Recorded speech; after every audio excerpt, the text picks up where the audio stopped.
So National Customer Service Week launches today. Why do you think it's important that we're involved as a business? Well, Sophie, I think it's a great opportunity, first and foremost, for us to think about customer service right across our organisation and not just the people who deal with it on a day-to-day basis. We've won a lot of external awards. We've been top on customer service 6 out of the last 8 years. And indeed, the Institute of Customer Service categorised us as in the distinction box last year, which places us amongst the top half a dozen companies in the UK. So that's a fantastic result. But we do know that all the other companies are upping their game. Yeah. And if we want to stay at the forefront and leading the sector, then we've got to continue to think about how we constantly improve. So I do think this week is a great opportunity for us to reflect as an organisation and just make sure that everybody is engaged in the customer service drive going forward. So you mentioned as well that some of the other networks have caught us up. How do you make sure that we continue to lead in the industry? Look, it's important for us to remember that customers aren't just statistics or meter points.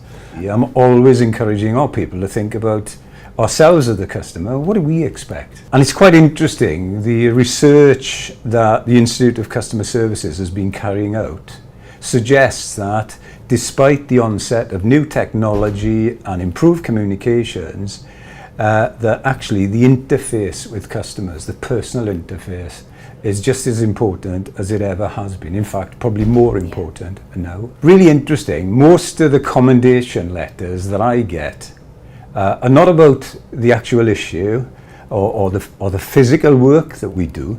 It's always about how well customers have been treated by individuals across our organisation, how courteous they've been, how polite they've been, how they've gone the extra mile to help customers, and that's the thing that stands out. Yeah. So let me ask you then, as somebody who knows how to do this, clearly by the fact that you won your fantastic award earlier this year, what do you think are the things that we should be focusing on? I think it's very important to establish that common ground with your customers from start point to finish. Establish each individual's needs. Everyone was treated professionally at all times, but tailoring their experience to make sure they're getting the most positive outcome from speaking with us. Personalising experience means more to a customer. Just, even if that little bit extra, the littlest of things to us can mean the biggest thing to the customer. Whether it's writing a bespoke letter or just spending an extra few minutes on the phone just speaking to them, and I think they appreciate that a lot more. It makes them feel more valued as a customer, and it's something that they're more likely to remember. Absolutely. Without getting too personal, Graham, you've worked in the industry for quite a long time, so I should imagine that you've seen lots of changes to customer expectations. What do you think are the customer service trends that are going to help shape the future? Well, I won't take it personally, Sophie, because you're right. I have been around a long time, and not just in utilities. I spent many years in the competitive manufacturing industry before that. I think one of the new trends is just new technology. Yeah. And the different communication channels that are becoming increasingly available and more sophisticated. Now, I think that presents lots of opportunities, but I think it also represents a challenge because customers still want to feel the personal contact, the personal interaction. And I think we have been doing a lot of work. There's no hiding place for companies now. You look at the onset of social media, gone are the days when an individual complained just by sending a personal letter to the CEO and nobody else saw it. Now it's on social media and everybody sees it. It represents a challenge for us in leadership and communication terms, but I really do think we should embrace it and think about how we maximise the opportunities of that for us. So what do you think about the ongoing communication channels then, Sophie? Yeah, I think, like you said, it's an opportunity that we need to embrace as a company. I mean, from a personal experience, outside of work, I use social media a lot. If I want to contact a company and I can't get through to them on the phone, I will revert to social media. So I think it's definitely a good thing for us to take on board and work with going forward. Even Luddites like me using it more and more.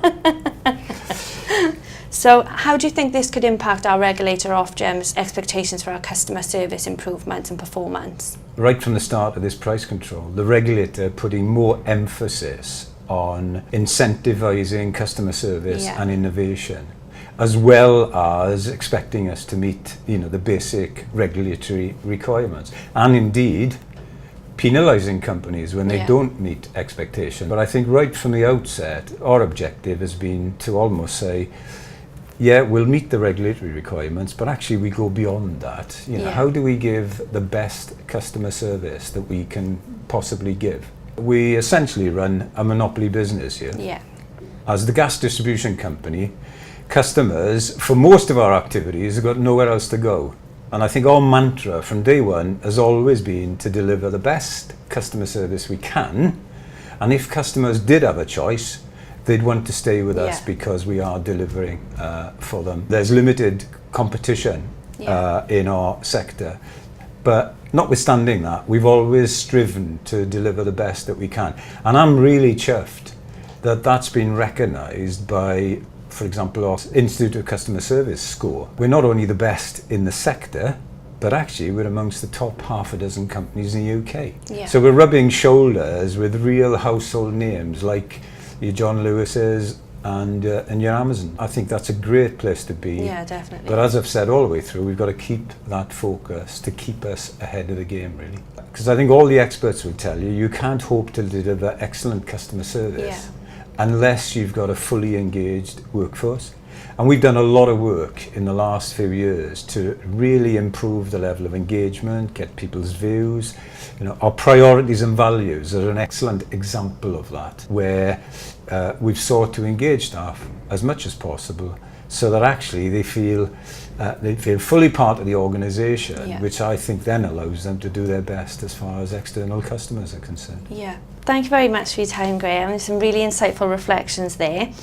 Just to wrap things up, we have got a quick few fire questions and just to run through, just to give everyone a bit more of an insight into you as a person rather than just a chief executive. So I'm just going to fire them out and we'll take your first answer. So we've got early bird or night owl? Ooh, both, I'm afraid, which causes issues at times because I burn the candle at both ends. But TV or music? Oh, music, most definitely. Yeah. Call or text? Call. I'm still a bit old-fashioned in that respect. Football or rugby? I love both, but since I played football for over 20 years, I have to say footy's my first love. Take a risk or play it safe? Probably take a risk most of the time. Good. Favourite subject in school? Sport. I wasn't interested in academic studies. I flunked out. Sport was probably the only thing that I took any interest in whatsoever, actually. And favourite film? Field of Dreams. Good choice. Favourite place in the world? Home. Yeah. And biggest remaining ambition? I think to continue to lead Wales and West Utilities. It's the best job I've ever had. I tell everybody that. Yeah. And I just like to carry on leading us on to greater things, really. Perfect. Well, thank you very much. And that wraps everything up. Okay. Thank you, Sophie. That's okay. Thank you very much.